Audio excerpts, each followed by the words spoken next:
আসসালামু আলাইকুম দর্শক। শেখ হাসিনা বাংলাদেশের একজন পতিত স্বৈরশাসক, ডিকটেটর, ফ্যাসিস্ট। ডিকটেটর, ফ্যাসিস্ট, স্বৈরশাসক একই অর্থে ব্যবহৃত হয়। কোনো শাসক যখন রাজা বলেন, প্রধানমন্ত্রী বলেন, প্রেসিডেন্ট বলেন, রাষ্ট্রনায়ক যখন মানবতা বিরোধী অপরাধ করতে করতে একটা পর্যায়ে চলে যায় এবং দেশের জনগণের পক্ষে কাজ না করে যখন বিদেশের জন্য কাজ করে, বিদেশের স্বার্থ দেখে, প্রতিবেশীর স্বার্থ দেখে এবং যখন গুলি করে পাখির মতো মানুষ হত্যা করে, তখন তাকে ফ্যাসিস্ট, ডিকটেটর বলা হয়। ফ্যাসিস্ট ডিকটেটর অনেক আছে। রাজা বাদশার মধ্যে আছে ইরানের রাজা শাহ পাহলভি, একজন ডিকটেটর। মিশরের বাদশাহ ফারুক, একজন ডিকটেটর। জেনারেল নোরিয়াগা, একজন ডিকটেটর।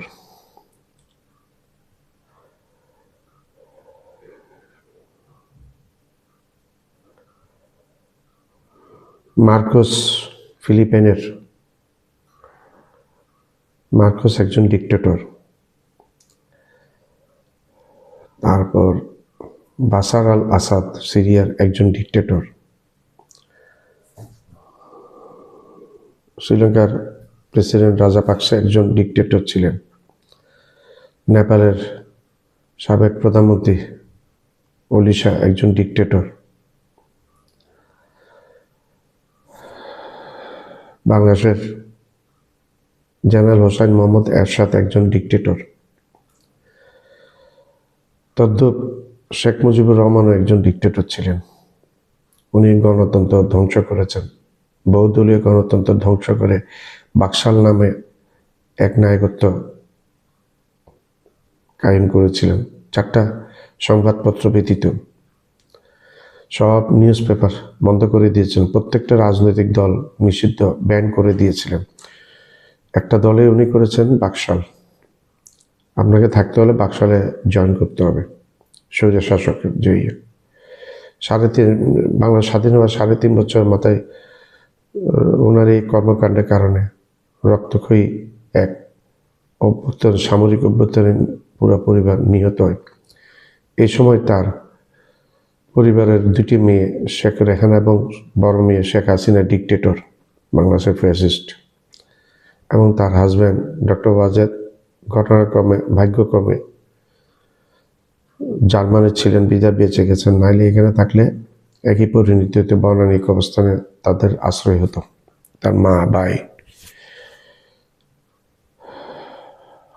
আত্মীয় স্বজন যেভাবে বর্ণানিক অবস্থানে সমাহিত হচ্ছেন, ওইভাবে সমাহিত হতো। তবে শেখ মুজিবকে এখানে সমাহিত না করে টঙ্গিপাড়ায় সমাহিত করেছে। শেখ মুজিবের মৃত্যুতে সর্বমোট মানুষ হয়েছিল জানাজাতে 13-14 জন। একজন ডিকটেটরও যেরকম হয়। যাক, এখন আমি শেখ হাসিনার প্রসঙ্গে আবার আসি। শোনা যাচ্ছে ভারত রাখতে চাচ্ছে না এবং ভারত তার অবস্থান পরিবর্তন করেছে। বিভিন্ন কারণে ভারত রাখতে চাচ্ছে না। ভারতের আরো আগে বোঝা উচিত ছিল। শশী থারুর নরেন্দ্র মোদীকে সতর্ক করেছিলেন। সাবেক কংগ্রেসের মন্ত্রী শশী থারুর নরেন্দ্র মোদীকে সতর্ক করেছিলেন শেখ হাসিনাকে টুমোরো বাংলাদেশ ফেরত চাইবে। তখন কি করবেন? একই কথা বলেছিলেন, আরো জোরালো কণ্ঠ বলেছিলেন এমপি ব্যারিস্টার আসাদুদ্দিন ওয়াইসি। উনি বলেছিলেন একটা সরকারের সাথে আরেকটা সরকারের সম্পর্ক ব্যক্তি পর্যায়ে এক দেশের ব্যক্তির সাথে আরেক দেশের ব্যক্তিগতভাবে এভাবে সম্পর্ক হয় না। শেখ হাসিনাকে রেখেছিল, সেটা নিয়ে প্রশ্ন তুলেছেন ব্যারিস্টার আসাদুদ্দিন ওয়াইসি। তাকে ফেরত পাঠিয়ে দিয়ে বাংলাদেশের সাথে সম্পর্ক গড়ার জন্য বলেছেন। মমতা বন্দ্যোপাধ্যায় একই কথা বলেছিলেন। সে আজকে 14-15 মাস পরে পুরো ভারত উত্তাল হয়ে গেছে শেখ হাসিনার প্রশ্নে। তারা সাধারণ জনগণিত, রাজনৈতিক নেতারা এবং বিভিন্ন শ্রেণীর মানুষ বিশেষ করে সাংবাদিক ভাদুরী কলকাতার এবং আরেকজন মানবতাবাদের মানুষ মানিক ফকির এগুলি নিয়ে প্রশ্ন তুলেছেন। কেন এই দেশে থাকবে? ভারতের ট্যাক্সের টাকায় কেন বাংলাদেশের স্বৈরশাসক থাকবে, যার কিনা 1400 জাতিসংঘের হিসাব অনুযায়ী 1400-র উপর মানুষ, যদিও বাংলাদেশের হিসাব অনুযায়ী 2500 মতো ছাত্রকে হত্যা করেছে, শিশু 135 জনের মতো শিশু ছিল।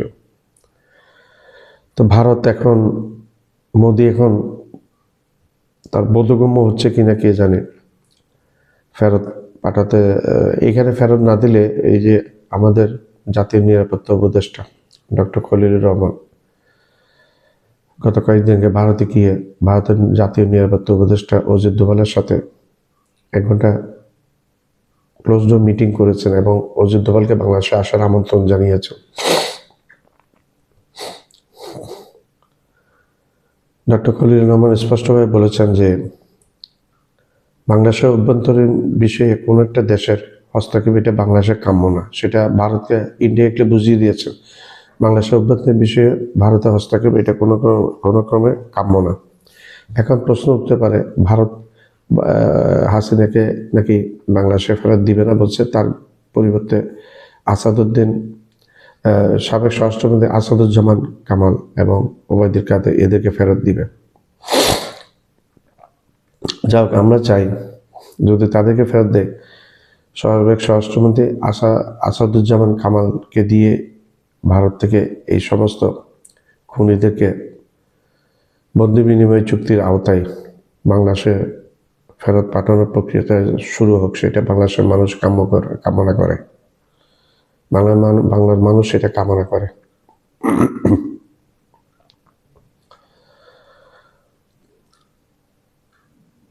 পুরো ভারতের ভিতর নরেন্দ্র মোদী প্রবল চাপের মুখে পড়ে গেছেন এবং নানা রকম কথাবার্তা নরেন্দ্র মোদীকে শুনতে হচ্ছে। এখন শেখ হাসিনা নাকি পাঠাবে বলে শুনেছিলাম প্রথমে, শেখ হাসিনাকে পাঠাবে বলে শুনেছিলাম প্রথমে বেলারুসে। এখন শোনা যাচ্ছে বেলারুস না, অন্য মরিশাস, আর একটা দ্বীপ আছে ফিজি, মরিশাস, এইখানে পাঠানোর পরিকল্পনা করছে ভারত সরকার। কিন্তু গতকালকে যেটা দেখলাম সেটাতে বুঝলাম যে শেখ হাসিনা নিজে এই সমস্ত দেশে যেতে আগ্রহী নেই, সে আমেরিকাতে তার পুত্রের কাছে চলে যেতে আগ্রহী, তার ছেলের কাছে, জয়ের কাছে। বাংলাদেশের সিটিজেনশিপ জয়ের ক্যান্সেল হয়েছে বা আমেরিকার সিটিজেনশিপ সম্ভবত নিয়েছে বলে শোনা যাচ্ছে। জয়ের বিশাল বাংলো আছে, সেখানে শেখ হাসিনা চলে যাবার মনস্থির করেছে বলে শোনা যায় জয়ের বাংলোতে। জয়ও নাকি বিবৃতি দিয়েছে যে এটা ঢাকার 32 নম্বর নয়, এখানে প্রচুর গোলাবালু অস্ত্র রাখা যায়, আমেরিকার আইনে এগুলো কোনো বাধা না, আর কেউ সহজে এখানে হামলা করতে পারবে না সেই অধিকারের কারণে জয় বলেছে।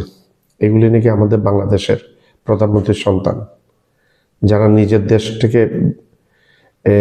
অন্য দেশকে আপন ভাবে।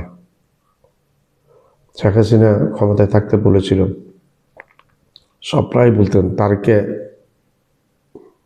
নাম ধরে বলতেন, সাহস থাকলে বেটা তুই দেশে আয়, দেশে এসে তুই কাজ কর, বিদেশের লন্ডনের মাটিতে বসে না থেকে তুই দেশে চলে আয়, এই সমস্ত কথাবার্তা বলতেন। আজকে সেই কথাটা শেখ হাসিনাকে অনেকে বলছেন যে সাহস থাকতে তুমি বাংলাদেশে আসো, এসে ট্রায়াল ফেস করো, 1 মাস তো সময় আছে, 1 মাসের মধ্যে তুমি এসে ট্রায়াল ফেস করো।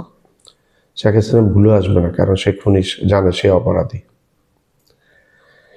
অনেক চেষ্টা করেছিল, ভারতও অনেক চেষ্টা করেছে হাসিনাকে নিয়ে ট্রাম্প কার্ড খেলার জন্য, কিন্তু বাংলাদেশের সাথে সম্পর্ক সেই সাপে নেই বলে আরও তিক্ততা বেড়ে গেছে।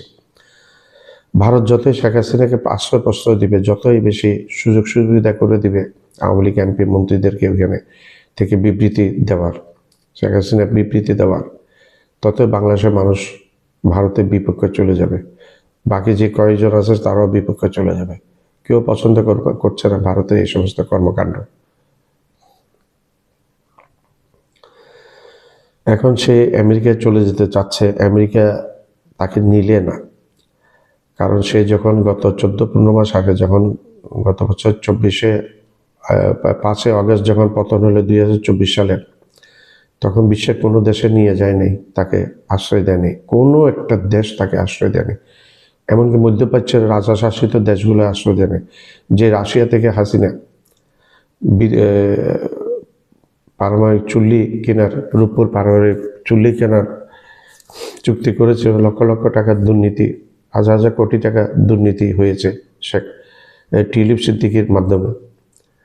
সে রাশিয়ার পুটিন হাসিনাকে নিয়ে যেতে চায়নি, কারণ নিয়ে গেলে সে সেখানে চলে যেত, ভারত পাঠিয়ে দিত। তখন মিডল ইস্টে কোনো একটা দেশ এবং Europe, America, Australia, Canada, New Zealand, Japan, Korea, China, কোনো দেশে তাকে নেওয়ার আগ্রহ প্রকাশ করেন, নিবে না বলছে। সে ব্রিটেনে চলে যেতে চেয়েছিল, কিন্তু ব্রিটিশ সরকার বলেছে তারা আশ্রয় দিতে অপারগ। একটা ফ্যাসিস্টকে সাধারণত আশ্রয়, গণতান্ত্রিক দেশগুলো আশ্রয় দেয় না, এবং সেই ক্ষেত্রে একটা গণহত্যাকারীকে আমেরিকা কি আশ্রয় দিবে, যে আমেরিকার বিরুদ্ধে হর হামেশা কথাবার্তা বলতো? আমেরিকা কি তাকে আশ্রয় দিবে? সে কথাটা আবার একটা শোনা যাচ্ছে সেই কথাটা। দেখা যাক ভবিষ্যৎ কি হয়, ভবিষ্যৎ বলা যায় না। আমেরিকা তো পূর্বের তেমন কোনো ডিকটেটরকে আমেরিকা আশ্রয় দিয়েছে বলে আমার মনে হয়নি। অন্য কোনো দেশে পাঠিয়ে দেয়, কিন্তু আমেরিকা আশ্রয় দেয় না বলে যতটুকু আমরা জানি। দেখা যাক ভবিষ্যতে কি বলে। Time will give the accurate answer. ইংরেজিতে একটি কথা আছে যে সময় তার নির্দেশনা দিয়ে দিবে, সময়ে আসল উত্তর দিয়ে দিবে।